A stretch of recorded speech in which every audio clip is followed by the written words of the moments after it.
Hello दोस्तों, स्वागत है आप सभी का टू द पॉइंट के ज्योग्राफी के सेशंस में।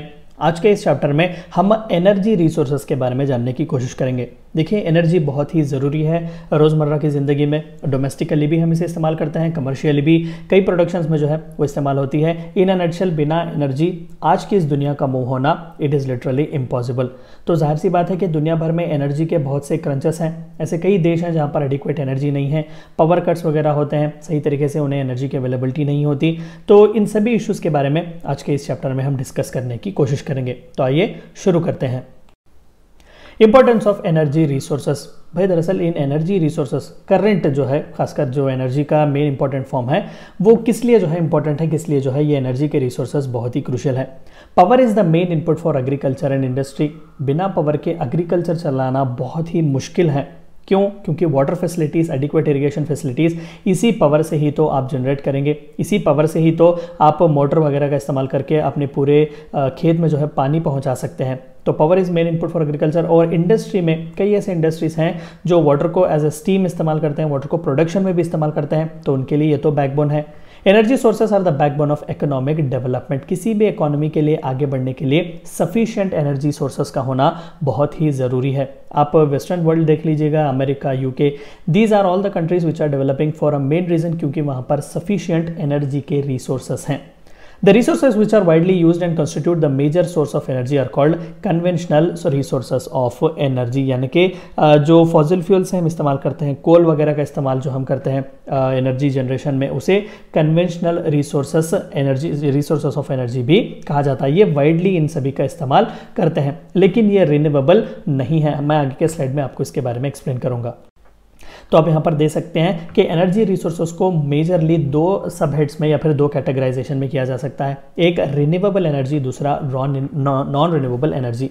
देखिए, रिन्यूएबल एनर्जी वो जो अपने आप रिन्यू हो सके, एक बार ख़त्म हो जाए तो वो फिर से रिफ्रेश हो सकती है, फिर से रिन्यूएबल हो सकती है।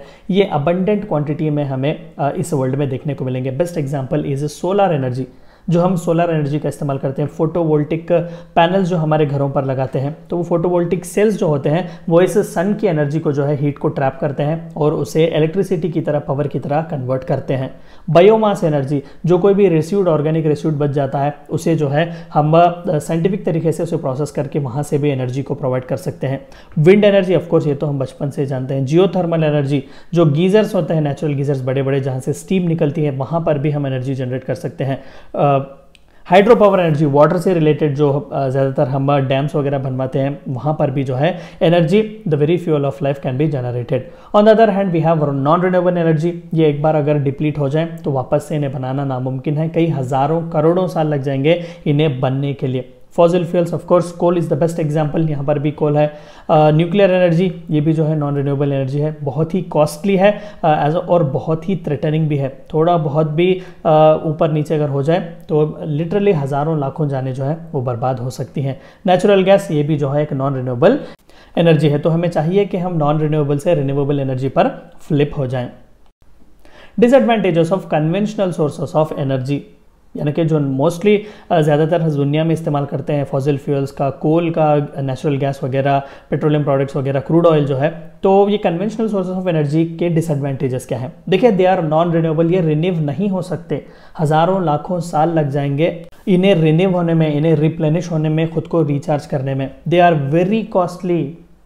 पेट्रोल तो लगभग 100 रुपये के आसपास है, तो जाहिर सी बात है कि बहुत ही कॉस्टली है, अफोर्ड नहीं कर सकते। They cause pollution, in extract करने में भी पोल्यूशन, इन्हें यूज़ करने में भी पोल्यूशन है। एंड दे आर एग्जॉस्टेबल, ये एक ना एक दिन ख़त्म हो जाएंगे, एग्जॉस्टेबल है।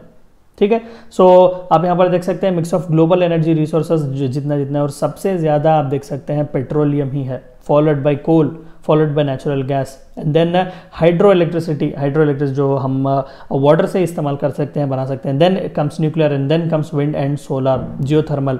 हमें चाहिए कि हम इन सेफेस्ट वेज को जो है ज़्यादा से ज़्यादा पुश दे सकें।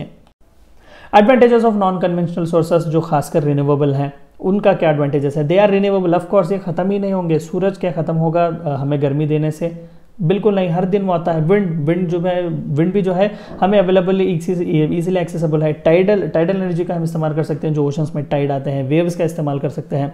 Hydrogen energy, biomass energy, geothermal energy, wind power, hydro power, ये सभी जो है कहीं ना कहीं रिन्यूएबल है, नॉन कन्वेंशनल सोर्सेस हैं। And they are also cheap, बहुत ही चीप है, पोल्यूशन फ्री है और ये इनएग्जॉस्टेबल है, ये खत्म नहीं होंगे।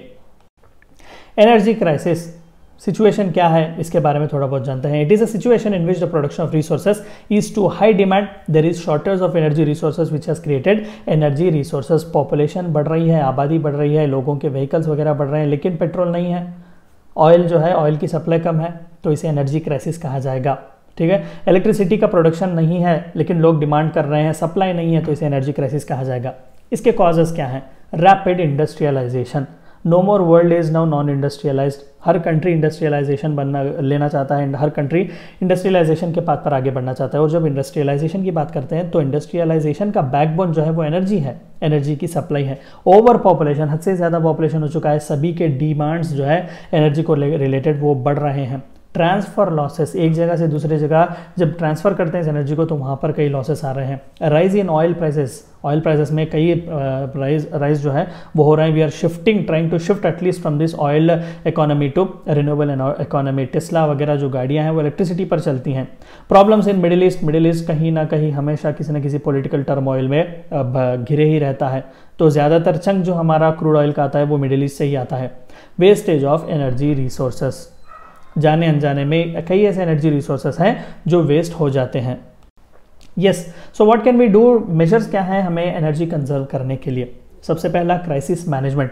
The energy should be used in a plan way so that these can be used in a judicious way. Plan बनाइएगा, आप एग्जीक्यूट कीजिएगा कि एनर्जी अगर 100 वोल्ट आ रही है तो हमें इन 100 वोल्ट को कहाँ कहाँ पर इस्तेमाल करना है, किस तरीके से इस्तेमाल करना है, और उसे डिसेंट्रलाइज किस तरीके से करें, यानी कि अलग अलग जगहों तक अलग अलग डिमांड्स जहाँ पर हैं उसे किस तरीके से एडिक्वेटली सप्लाई कर सकते हैं। Wastage of energy should be minimised, जितना हो सके उतना एनर्जी को वेस्ट ना करें। छोटा सा एग्जांपल है, घर के बल्ब लाइट वगैरह जला के ही रखते हैं, उन्हें बंद करें when you are not using them, fans वगैरह। Modern technology should be used for exploitation. Modern technology जितनी भी है वो सही तरीके से एक्सप्लॉयट करने के लिए जो है होनी चाहिए। Alternative sources of energy should be explored, जैसे कि सोलर, विंड, न्यूक्लियर। हालांकि ये थोड़ा बहुत डेंजरस है लेकिन और कॉस्टली भी है, लेकिन इसे क्लीन एनर्जी के अंडर आप कंसिडर कर सकते हैं। तो ये थी चंद बातें आपको जाननी थी एनर्जी रिसोर्सेस के बारे में। Thank you for watching my video.